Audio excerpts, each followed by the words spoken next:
Ai, siamai, sut chi croeso I Chris Dowie, what is cracking, ladies, gents, boys, girls, anybody anyone who just so happens to be anybody. Today we are talking about fighting fantasies, appointment with F.E.A.R. Now this bad boy is written by Steve Jackson and it is number 18 in the Wizards reprint of these fighting fantasy books.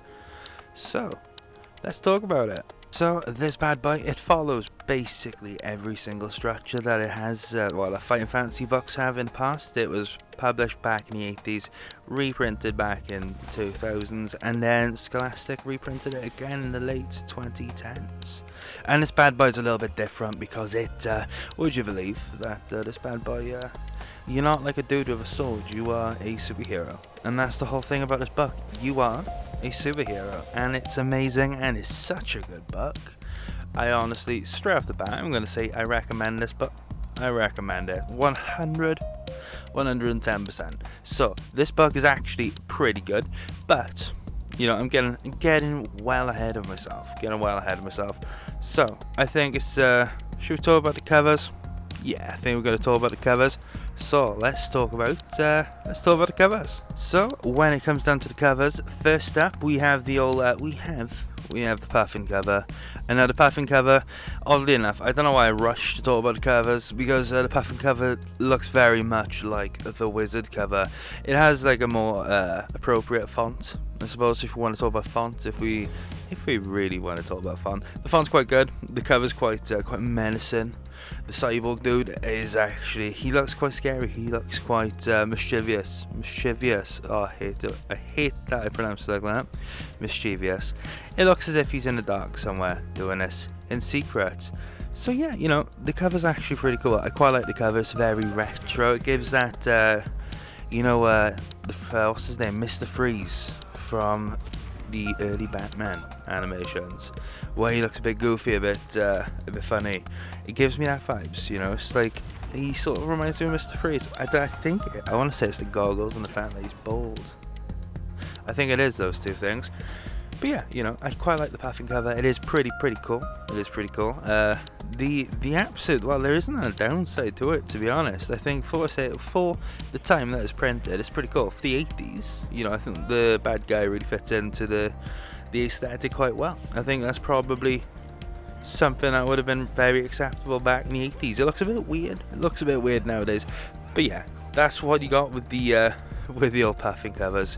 So I think it's about time we talk about the Wizards cover. Now, the Wizards cover, very much the same thing. It's a little bit brighter. And I suppose depending on what one you have, the font is going to be, well, shiny or not shiny. I'm not sure. I've only ever had shiny font with this one, because I had a copy when I was younger. I had to order another copy from like eBay, and then I got another one with a shiny font, so that's pretty cool. The cover, like I said, you know, it captures the whole, like, you know, retro comic kind of vibes. And it's very much the same comments that I had for the Puffin cover. There's not a whole lot we could say. I think the absolute most we could say is that the Fighting Fantasy republished a lot of these books with like this. I don't even like the covers. They're like these ugly like shield covers. They might be nostalgic for you. I was there when I was like, oh, that's not the same thing. It's like a pseudo Scholastic kind of cover, but. Talking about Scholastic, should we talk? Yeah, we're going to talk about Scholastic. So, Scholastic, how did I say that wrong? The cover's pretty cool, you know, it makes the guy look quite scary, actually.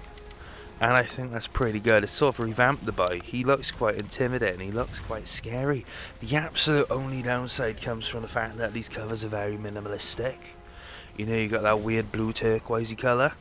But apart from that, you know, it's a pretty solid cover. I would have loved the full art with this dude on the front, and that's like the only thing that Scholastic sort of, they're like punching.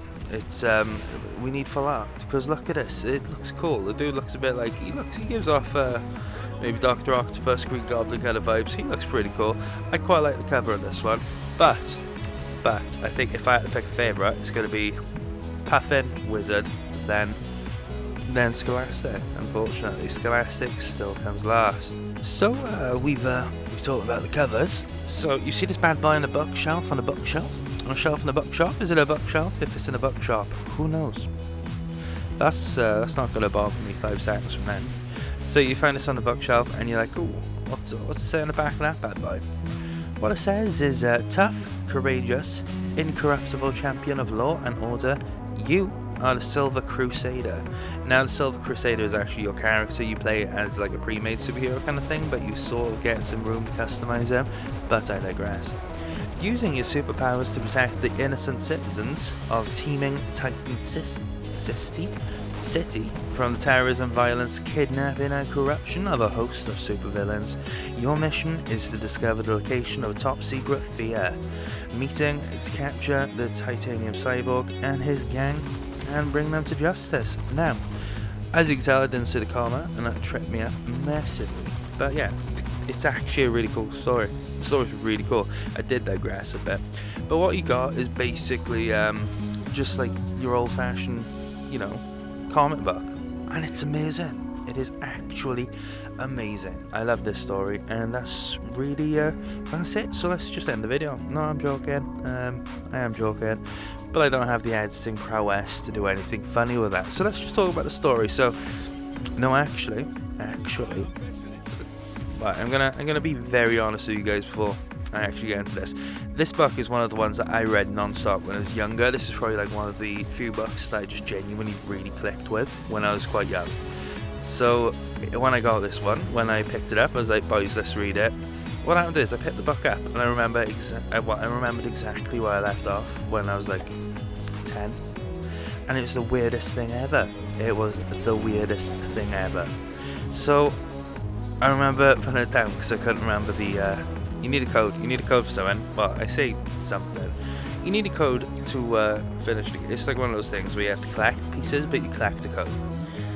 And so I was like, oh, well, I was right there. So I'm just gonna cheat, because that's exactly what I do. I cheat. Well, that made me sound awful. So I was like, yeah, I'm gonna cheat, get this code, and see what happened afterwards. Not fully realizing that I was right at the end. So yeah, we've got a little bit of an awkward thing in which, like, this is going to be a very nostalgic chat. So I think it's about time that we actually start talking about the story. So this story, it's very much, like I said, your very I want to say stereotypical superhero story, because for instance, Titan City is very much like, I don't know, Gotham City, Marvel's Manhattan, that one that I absolutely can't remember. Can't remember, even though I remembered it. It's the one from Superman. I can't remember what it's called. I want to say like Utopia, Utropolis. That sounds about right. Utropolis. It's sort of like that, very much superhero city where you are the sole protector. I have a sneaking suspicion that you're probably not the sole protector. Only reason being because there's a lot of scenarios in which you're given the option of just leaving. You were just given the option of leaving, like something that's very dangerous. So I get the impression that there probably are other superheroes, but you are maybe like the better one. Maybe it's like Batman with Robin, because Robin wasn't as cool as Batman. Let's be real. Let's face facts. Batman was a lot cooler than Robin. So the story in this one is, yeah, you're trying to stop F.E.A.R. F.E.A.R is a terrorist organization, and they've got the classic goal of trying to end the world. Either trying to end the world or being able to just end the world if they don't get what they want. So you are trying to fight them, trying to stop them, and yeah, the Titanium Cyborg. Who's that bad boy? Who is he? Who's this Titanium guy? He's the guy on the cover of all the books. Now, like I said, back in the 80s, it would have made more sense. Reading this in the 2020s, it's about, he does look dated. And I didn't fully realise he was meant to be a cyborg. I honestly thought he was wearing like PVC gloves. I thought he was a bit of a freak. So that was a bit weird. I didn't expect him to be a cyborg. But he is. And I can't believe that didn't click with me when I was younger. I think when I was younger, it was more like, this guy absolutely cannot be the cyborg, because he's clearly just a dude wearing rubber. But no, he is the cyborg. And he actually makes for a decent villain. He actually feels quite imposing. It doesn't really matter in a superhero setting, because superheroes can be as weird and as wonderful as they like. It's quite cool. So, the story, the bad guys. Oh my gosh. So, I love the bad guys in this one. There is one encounter, and I'm only going to spoil this one encounter. It's in the graveyard. You're walking through the graveyard to get to your aunts. And what the I keep forgetting the city's name. What Titan City has done, they've buried this guy who just can't be killed. So what you have is some creepy looking fella, the Remnant, or was it the Revenant? The Reanimator, something like that. It's in my Goodreads review. You have this bad boy clawing his way out the ground, and you stop. You're like, what's happening here? Oh, who's this? How dare you? How dare you do this in my city? So he gives you the option of I think fighting him or just leaving him.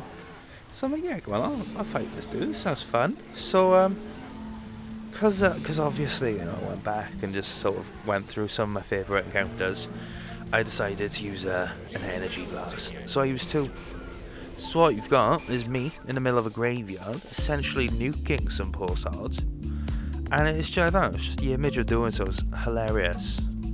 Hilariously disrespectful to all the other corpses. But it is funny, and this is the thing with this book, you're going to have a lot of that funny, campy, innocently like, oh shit, what is that actually okay kind of moments. And I think that's actually part of the book's charm, because you are the superhero, so you're like doing all these things where like to you it doesn't seem as if it's got much of a consequence. You're just like fulfilling an option. You just like, do you want to do this? And like, yeah, go on.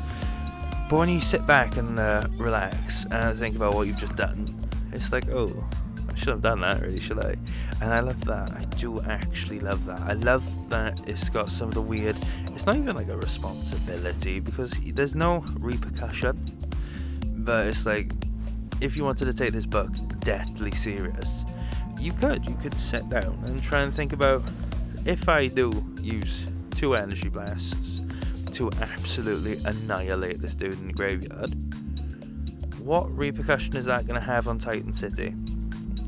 And the fact that this isn't actually a thing in the book, this isn't a thing, there are no repercussions, like I said, but what if? That would have been so good. It would have been so good. I've actually just realised I haven't actually said what F.E.A.R stands for. It stands for the Federation of Euro-American Rebels, which is pretty cool. The guy is a massive communist. That's his whole thing. He's a bad, but he's like a big bad Russian guy. So it's sort of like, oh, cliche, but it's kind of funny. It's kind of funny. So where was I at? I was talking about there being no repercussions for your actions, and that maybe could it be a downside to this book? Could it be a downside that you as a superhero, you can literally just obliterate things and then walk off, and then the police are just they're forced to deal with it. And I don't know, it's kind of one of those things when you like watch superhero films and you see these superheroes having these massive fights in populated cities, blowing up buildings, and it's like, my guy, you've just killed a bunch of people doing their jobs. And then there's always that like workaround where it's like, in DC it's the Flash going around saving them last second, but when you look at it realistically, these guys fighting to save the world, they've just like killed so many people. And it sort of falls into that. It's like that weird, like, if you don't ask, well, we don't tell. And I loved it. But oh, it could have been good if there's like that dark side to it. And this is the thing, the ending reference, and I'm not going to read it out to you, but there was like, it's sort of like a cliffhanger where it was very easy for them to pick this book back up and do another sequel, and I would have, oh my days, I would have loved it. I would have loved the sequel to this book. If you can't tell, I did actually thoroughly love this book. I loved like everything. I loved all the bad guys and all the villains. I love the villains. They're all quite funny. There's Ice Queen, and I can't tell if that's meant to be a reference to Cameron's the Snow Witch. I doubt it, because now that I've said it out loud, she was a Snow Witch and not Ice Queen. But when I was reading, I was like, oh, it's a reference, and it actually just wasn't in hindsight. But you got plenty of, you got a nice roster of villains. You got a nice roster. You got a nice selection of villains, and I think that they're very fun. They're quite innocent. It's sort of like when you look back at Marvel, you got some of these like fantastically silly bad guys, and now because we're in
some elements. However, using this power is an enormous mental effort for you.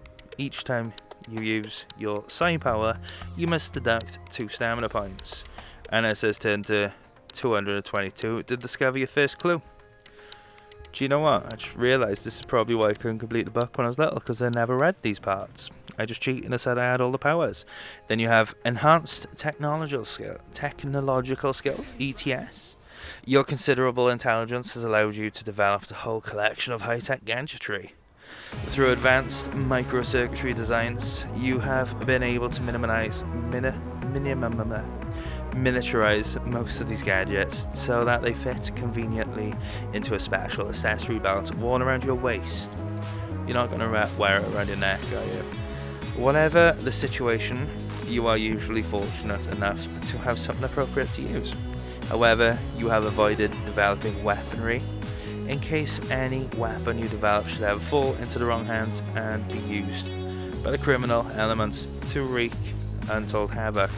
That's pretty cool, to be honest. It would have been cool if you had like some high-tech, like pulse rifle kind of thing. Like I'm gonna sound like such a dweeb, but if you like these books, there's a very, I reckon there's a chance you know what Warhammer is, Warhammer 40k, and you got the Tau, and they're basically like sort of like anime alien soldiers. Love the Tau, such a cool faction. I collected them. They were my first army. They don't look they don't look very good because they were my first army. I love the Tau. And then you got like oh, you don't have a clue. You have to, no way, you don't have to pick one, do you? No. I'm gonna say no. I'm gonna say no because then you're not gonna know. You don't worry. And then you have an energy blast, and it says you were able to summon up. Oh my days! You were able to summon up electrostatic energy from within your own body and channel it out through your fingertips. Now, I didn't know if I could say electrostatic, so I botched up that recording. You can aim these energy bolts at adversaries or objects, and you control this such that you know before you aim how much force will be needed to deal with them. You have taken a personal oath that you'll only ever stun any human target, no matter how villainous your opponent may be. When using Energy Blast, you need to only determine whether or not your aim is true. If you hit a human opponent, the effect will be an automatic stun. Test your aim by rolling 2 dice. If the result is equal to or less than your skill score, the bolt has hit. If the result is higher than your skill score, well, you have missed, and a normal battle must be fought, or the situation must be resolved as per the instructions in the text. Sometimes you will not be able to use a second bolt. Each time you use Energy Blast, you must deduct 2 stamina points, and it says your first clue is on page 88. So yeah, you got 4 powers. You got 4 powers, my dude, and I think you have to pick one. I'm pretty sure you have to pick one, and it gives you an opportunity to play through the book again. And I love that. There's more than one playthrough. Now, if you're like me when I was young and you're just cheating and you've got like all the superpowers, you've got all the superpowers. But being able to just like, it's kind of cool. It's actually kind of cool being able to pick your superpowers and then just go in with it. And if you can't tell, you should be able to tell. I love this book. I love this book because it's in a wacky modern day setting. It's not like House of Hell where you're punished just for exploring. You are a superhero and you have to manage the responsibility of being a superhero.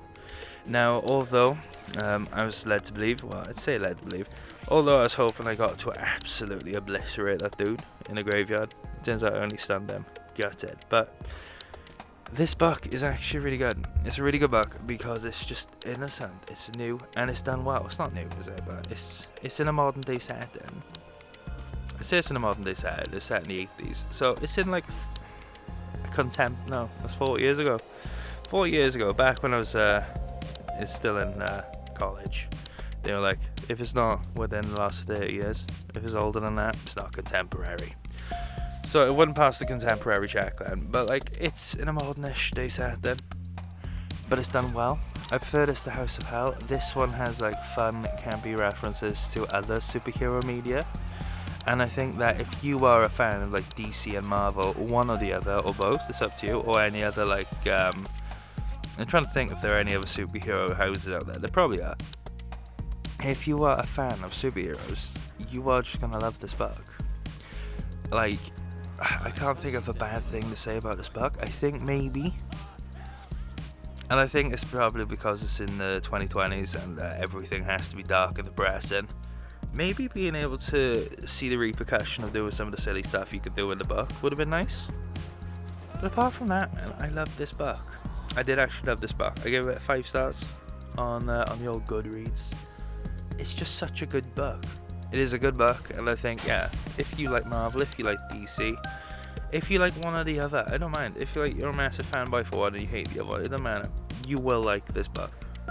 You will like this book, and they've got a Scholastic print. And yeah, the art isn't as good because it's all like computerized, but it's still such a fantastic read. So I think, in summary, this book is amazing. The fact that the last time I read through this book, that was a solid 10 years ago. I didn't read through this book again for this video. I read the ending just to get the full story, but I didn't read through the rest of the book. So what you have is me paying money for a book that I've only read 2 references of. But the fact that I haven't read the entire book, and I can still remember how much I loved this book growing up, and I can still remember being a child and my only frustration was that I found it really hard to actually find these clues. It just says a lot about how good this book is. This book is amazing, boys and girls. This is actually like a gem. I want to say like a hidden gem. Yeah, it's a hidden gem because there's so many books. There's so many books, and if you only have like £10, and that's like your treat money, and that's like you're like, okay, I'm gonna put this £10 to something I actually enjoy. I've had a tough week. This book is one of the ones that should be on your treat list. You should be able to treat yourself to this book in confidence, and I think you can. It's a really good book. That's about it, boys and girls, and anyone else who doesn't identify as a boy or a girl. What do I think about this book? It is fantastic. It is actually such an amazing nostalgia trip for me personally. And I'm gonna say, I did flick through the book. I did read different references to see if anything bothered me, but by and large I can remember the adventure like the back of my hand. And I don't want to run through it because that's just gonna spoil everything for you guys, but like, if I can still enjoy this book, if it's such a memorable story that I could pick it up 10 years later and know where I left off, I'm gonna say with confidence that if you bought this book, you're not wasting your money. So with that said, boys and girls, next week what have we got? I think it's Temple of Terror. Temple of Terror, spoilers. Guess what? Guess what was my favourite? Guess what my first Final Fantasy book was? That was next week's book, so that's going to be fun. I cannot wait to read that one. It's going to be, amazing. So ladies and gents, it's going to be on a Thursday, by the way. That's me. That is me done. So hopefully, yeah, if you actually watched to this part of the video and you've enjoyed it, I'm going to say now, I had a very early shift in work, came home, fell asleep, woke up, and I was like, yeah, you know, I enjoyed sleeping, let's go back to sleep. So yeah, this is sort of like a rush. This is like me trying to hold on to the last of the daylight before I absolutely cannot be talking out loud to a microphone in the middle of the night. So I probably do sound like groggy, but yeah. All in all, this is a fantastic book. This is an amazing book. I love it. I think you will love it too. And that's me done. That's me done, ladies and gents. So take care. Have a lovely day. Have a lovely week. Have a lovely month. And if I don't see you again, hopefully your travels are, well, as amazing as you are. So take care, guys. Bye.